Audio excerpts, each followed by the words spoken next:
আচ্ছা তোমার আর সামির রিলেশন কত দিন? আমার আর সামির রিলেশন মানে উই আর কাজিন। হ্যাঁ তা তো জানি, বাট তারপর তো তোমাদের মধ্যে কিছু একটা, আই মিন ইন ফিউচার কিছু একটা হবে। নো ওয়ে, তোমাকে আর ফারিয়াকে দেখলেও কিন্তু মনে হয় তোমাদের মধ্যে কিছু চলতেছে। পারি আমার চেয়ে 2 বছরের বড়।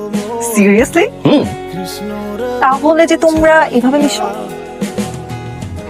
তোমার কাজিন সামি আর ফারিয়ার একটা রিলেশন ছিল, তাই ফারিয়া অলওয়েজ চাই সামিকে জেলাস ফিল করাইতে। আচ্ছা তানিমের সাথে যে ফারিয়ার কিছু নাই সেটা যেন আমি কি করবো? This is not my concern. আমি এক ভুল বারবার করতে পারবো না। আমি বয়ফ্রেন্ড হিসেবে মোটেও লয়াল, ও একদমই রেসপন্সিবল। আচ্ছা ওর সাথে আমি সাইডে কেন কথা বলবো? ও যে আমেরিকা চলে গেছে আমাকে একবার বলে গেছিল, ওর সাথে জাস্ট আমার ঝগড়া হয়েছিল, দেন আমি ফেসবুকে ঢুকে দেখি ও আজকে আমেরিকা চলে গেছে এন্ড শি ব্লকড মি। তো ওকে ব্লক করবো না? ফেসবুকে বসে বসে তার সাথে কি বলছিস ওর সাথে প্রেম করতে?